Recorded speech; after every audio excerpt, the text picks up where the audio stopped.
Hey yo, what is going on YouTube? You got AJ Pay bringing you an OU match against a guy by the name of, I don't know his name, as in like I don't know how to pronounce it.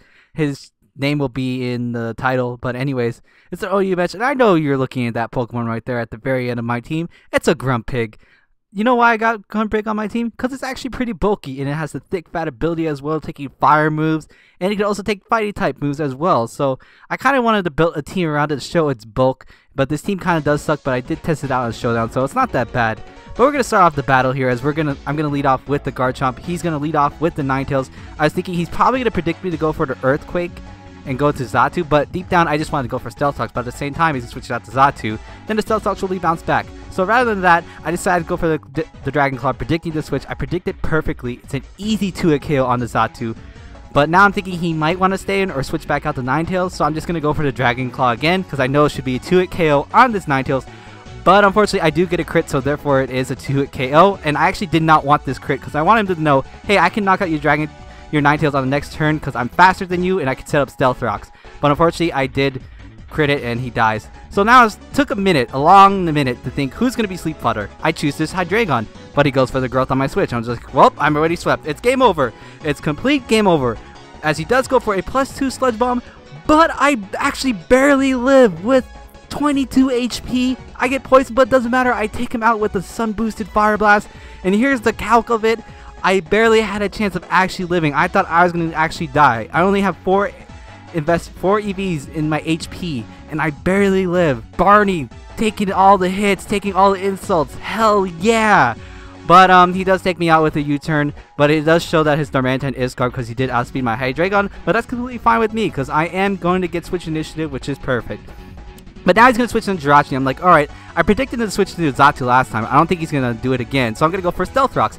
But he actually does it again and bounces back my rocks. So I'm just like, well, crap. I need those rocks up as soon as possible, especially against the Darmanitan. And that's a really good play on his part, but he did predict my Earthquake, as he told me later in the game. But I am going to go for a Dragon Claw, thinking I'm going to take it out. But he lives with the tiniest bit of health. If I actually did predict the Xatu switching in, this Xatu would be dead right now. Its leftovers basically did save him. My Garchomp would have more health, and I wouldn't be toxic as well, which really, really sucks. Because now he's going to play kind of a stally game, go into his Jirachi, as I do go for a Dragon Claw, thinking he might stay in. But now I'm thinking, alright, he's probably going to stay in again, predicting me to over-predict.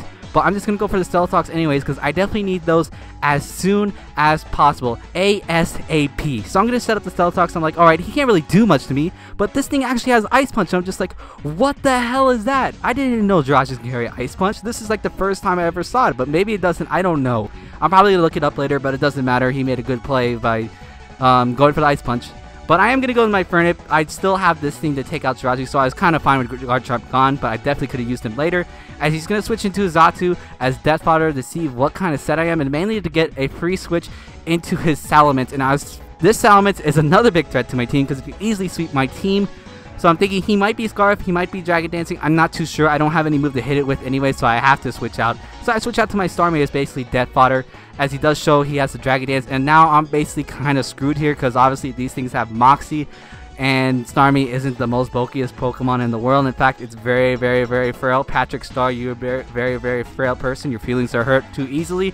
You need to toughen up and be a man, and unfortunately die. But I do have Jirachi. I know it can take a +2 Outrage because it is resisted. I just gotta hope this Body Slam paralyzes him, and I also gotta hope that he gets confused this turn, gets a 2-turn Outrage, so that way he activates his Lumberry before I Body Slam him, which it luckily does, and I'm able to Body Slam him and paralyze this Salamence. So luck was definitely on my side there, and I do say in like my previous battle stuff that I hate Jirachi users and using all this luck factor stuff, but hey, I understand why they like to use it now, and I kind of do too. I mainly like using Jirachi the Paralyzers for the special defensive aspect. But as you see there, I did not get lucky, and I unfortunately did not flinch him with the Iron Head. It definitely would have helped me if it did.